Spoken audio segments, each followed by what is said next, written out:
আসসালামু আলাইকুম মফিজ ভাই। ওয়ালাইকুম আসসালাম। কিরে গান্ডু, কি খবর? ভাই কি হয়েছে বল, ফোন দিছিস কেন? অ্যাডমিশনে তো মেডিকেলে চান্স পাইলাম না, সাধারণ লাইনেও পড়তে যাচ্ছি না, কি যে করব কিছুই বুঝতে পারছি না। আপনি যদি একটু পরামর্শ দিতেন আর কি। আরে আমি আবার কি পরামর্শ দিব? দিতে পারবেন না ভাই? ঠিক আছে তাহলে রাখি, ভালো থাকেন। আরে থাম থাম, আমি এভাবে বুঝাতে চাইনি। আচ্ছা বাদ দে, তোর না এসএসসি ইন্টারে ভালো রেজাল্ট, তুই এক কাজ করলে তো পারিস, তুই বিএসসি নার্সিং এর জন্য প্রিপারেশন নে, বিএসসি নার্সিং এ পরীক্ষা দে। Thank you.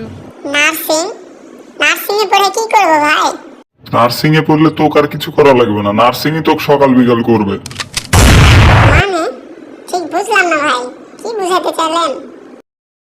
ওটা তো বুঝা লাগবে না, আমার কথা শোন। নার্সিং এ ভর্তি হইলে মনে কর যে লাইফ জিঙ্গাল হলা, তোকে আর কোনো কিছু নিয়ে টেনশন করতে হবে না, না ফিউচারে না পড়ালেখার কোনো কিছু নিয়ে টেনশন করতে হবে না। তাই নাকি ভাই? নার্সিং পড়ে এরকমই হওয়া যায়? আরে পাগলা, তো কি বলছি, দেশে তো সম্মান সম্মান টাকাও মেলা। তুই মনে কর যে বিদেশে যা ডলার কামাবি আর দেশে মনে কর যে টাকা ইনকাম করবি, খালি চারিদিকে টাকার এত অপরচুনিটি মনে কর। আর ক্লাস করতে তো এত ভাল লাগবে, আর রাত ক্লাস করলে জায়গায় থাকবি, সকাল কোন দিক দিয়ে হবে বুঝবি না।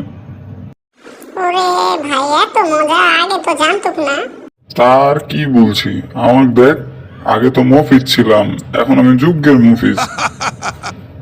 বেশি টেনশন না করে নার্সিং এ ভর্তি হয়ে যা, দেখবি লাইফ কিভাবে সেটেল হয়ে যায়, আর মানুষজন কত সম্মান করে, বুঝতে পেরেছিস? আপনি যখন বলছেন তাহলে নার্সিং এ পড়বো ভাই। আয় আয়, আসে তুইও মজাটা লিয়ে যা।